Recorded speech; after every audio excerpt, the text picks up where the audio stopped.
murder of Tupac Shakur was important to this police department.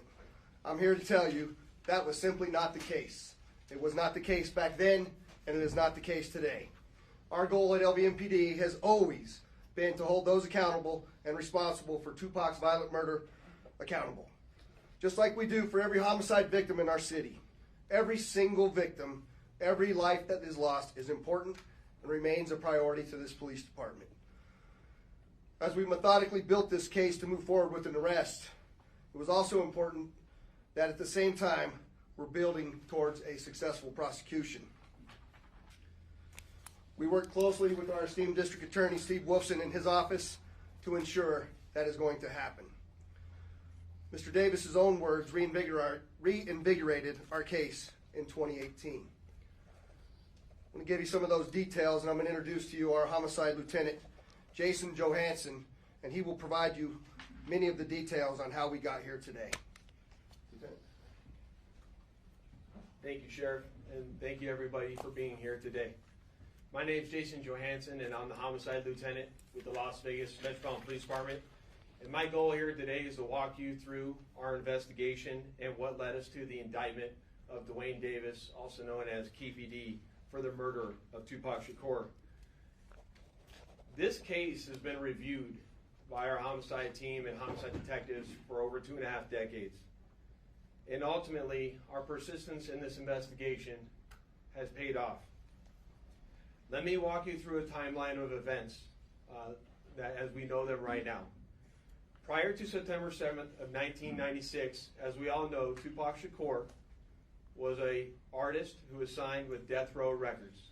And that Death Row Records and its CEO, Marion Suge Knight, were closely affiliated with the Mob Piru criminal street gangs, and that they had an ongoing feud with the Southside Compton Crips.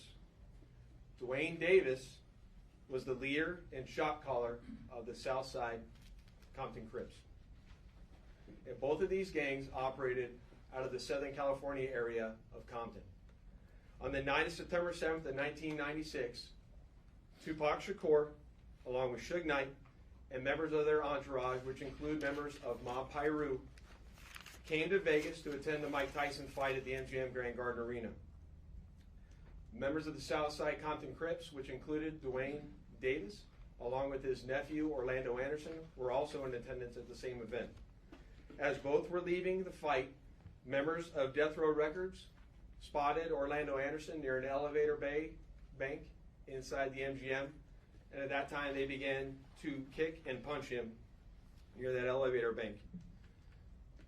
I will now show you hotel security footage, as many of you have already seen, related to this incident. And on this incident, you will see Tupac Shakur, who's wearing a shiny satiny shirt, along with Marion Suge Knight, who's a large man in a brown suit, punching and kicking Orlando Anderson. Following this incident, you'll see hotel security intervene, and then they will leave the area of the fight.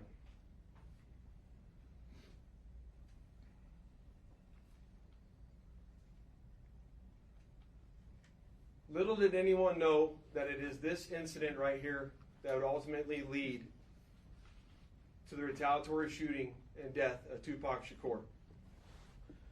Following this incident, Tupac and Suge Knight both left the MGM to make their way to a post-fight party, which was to occur at a local nightclub.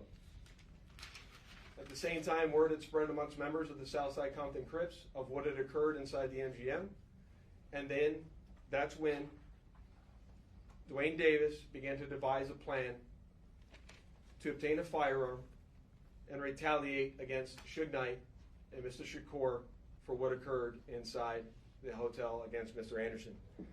After Davis obtained a gun, he entered into a white Cadillac along with Terrence Brown, DeAndre Smith, and Orlando Anderson. Based on our investigation, this is where we know they were seated.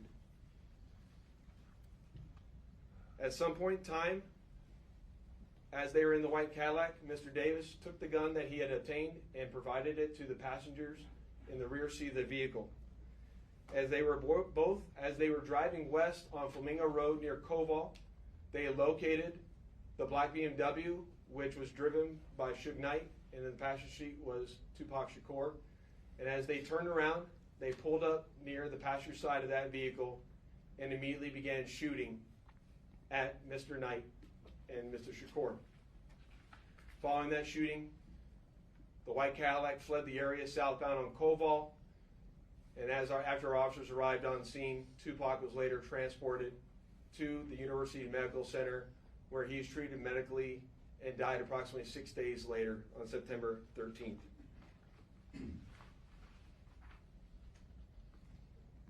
My homicide section handled this investigation from its onset and for a short amount of time. And within a short amount of time, what we knew was that we were working a gang investigation where our victims, our witnesses, and our suspects were all from Southern California and not local to Las Vegas. Within the first few months of the investigation, our detectives knew most of the information I just briefed you on. However, we never had the necessary evidence to bring this case forward and present it for criminal charges. As time went on, this case had been reviewed multiple times by different investigators assigned to my section, but it wasn't until 2018 that this case was reinvigorated as additional information came to light related to this homicide. Specifically, Dwayne Davis's own admissions to his involvement in this homicide investigation that he provided to numerous different media outlets. In our section, we knew at this time that this was likely our last time to take a run at this case to successfully solve this case and bring forth a criminal charge. It was at that time that this case was assigned to Cliff Mogg, a detective within my homicide section. And over the last 5 years, my section worked closely, hand in hand with the Clark County District Attorney's Office, and followed a systematic investigative plan. We've conducted countless interviews and corroborated numerous facts that were not only consistent with the crime scene on the night of the incident, but also corroborated and were consistent with the sequence of events that night. This ultimately led to us procuring a search warrant which was executed at Mr. Davis's residence in Henderson, Nevada. And following the execution of that search warrant, in close coordination with the District Attorney's Office, this case was presented to the grand jury, which ultimately led to Davis being indicted on charges of murder. Before I hand it off to the District Attorney's Office, I would be remiss if I didn't thank Detective Mogg and all the other detectives that were not only assigned this case and reviewed this case, but all the other detectives from other agencies that assisted us in this investigation. They know who they are, and thank you very much for all the assistance you provided. It does not go unnoticed. And lastly, one of the most important things, in my opinion, is that we need to make this be a reminder that the charge of murder does not have a statute of limitations. This agency has been and is invested in solving our cold case homicides so that we can bring closure to those families and justice for those victims of homicide. And with that, I will turn it over to the Clark County District Attorney, Steve Wolfson.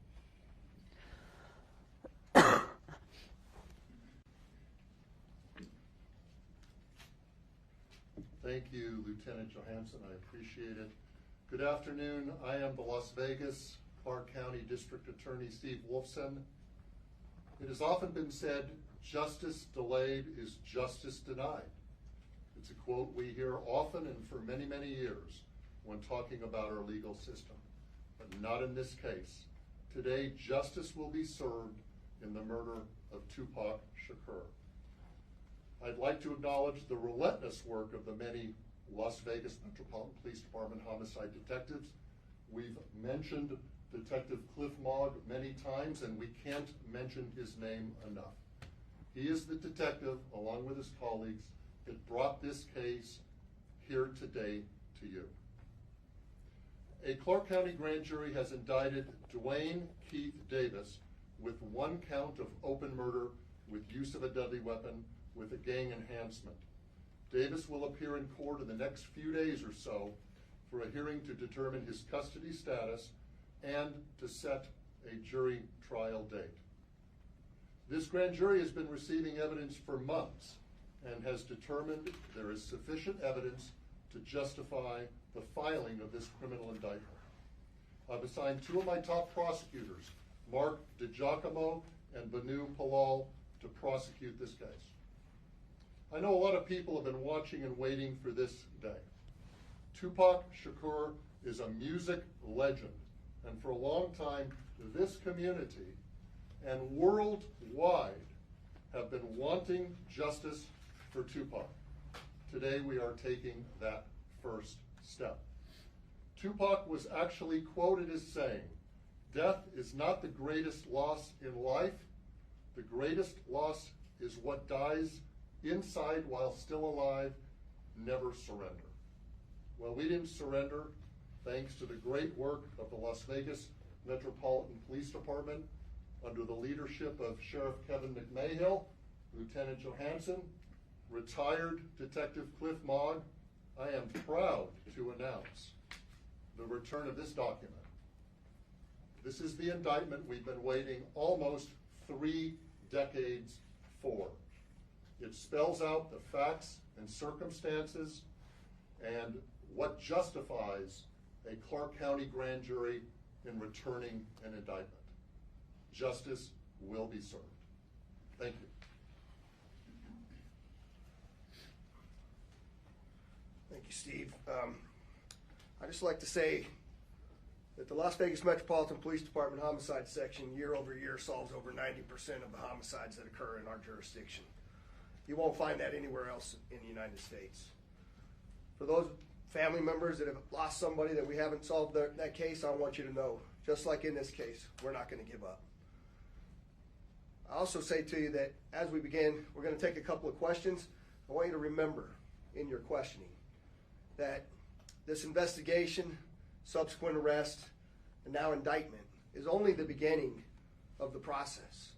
And we are committed and invested in ensuring a successful prosecution as we move forward. So with that, we'll take any questions that you might have. Sheriff, have you been, excuse me, Sheriff, thank you. Have you been in touch with the Shakur family, anyone within here today? And if so, can you characterize what they told you? The family has reached out to my office. I imagine also to Metro. We've been in communication with them. We understand that they are welcoming this news. They are pleased with this news, and they are certainly aware of the return of this indictment. Do you anticipate them being at court for arraignment of Mr. Davis? I don't think they'll be at the arraignment. I mean, that's a relatively short hearing, but I know that they'll be involved. I know that they'll want to be apprised of what goes on a frequent basis. Back. Can you talk about any of the statements that he made that piqued your curiosity again or got you back into this case? Jason, you want to answer that? We're not going to talk about any particular statements, but maybe he can address that globally. What I'll say is there's lots that's going to come out when it comes time for trial, but he provides his own series of statements that are very consistent with the evidence that we have on the scene that we've obtained through our investigation. I'll leave it at that. Can you identify anything that came from the raid, I'm sorry, the service of the warrant in July that you didn't know before? Yeah, that's a good question. What I'll say about the search warrant that we did in July, that we obtained information or evidence during that execution of that search warrant that corroborated information obtained through our investigation, and I'll leave it at that until we go to trial. Go ahead. Hello, Tiffany Ling with Channel 3. So I know that this was obviously a big move. Is there anyone else being looked at this point? I know a lot of people have passed away since this incident, but is anyone else being looked at as part of this investigation still? So as I stated earlier, in this case, the only living suspect related to this investigation is Dwayne Davis. All other 3 suspects are deceased. Vanessa. Thank you. Vanessa Murphy, Channel 8. Steve, can you talk about the murder charge if he is not the one believed to have pulled the trigger? Yes, well, under Nevada law, and this is the law in most states in this country, You can be charged with a crime whether you're directly involved or whether you're an aid or an abettor. We have an aiding and abetting statute, which provides that if you help somebody commit a crime, you can be equally as guilty. The best example is two guys that agree to commit a bank robbery, and one of them goes into the bank with a gun and actually commits the robbery, and the other guy is the getaway driver. Never went in the bank, but he assisted the guy that went in the bank, so he's equally guilty. That is one of the theories in this case as well. Last question. Do investigators believe that Davis was the only person behind the plan to kill Tupac, or was he one of multiple people who came up with this plan? I think the best way to characterize that is Dwayne Davis was the shot caller for this group of individuals that committed this crime, and he orchestrated the plan that was carried out to commit this crime. And can you say how he obtained the gun or who he obtained it from? We know that he obtained it from a close associate. A lot of the actual details of who specifically, all that come out at trial, but he obtained it from a close associate of his. Thank you for coming. Lieutenant, can Appreciate you it. say, can you say if Mr. Davis has said anything since his arrest? Mr. Wolfson?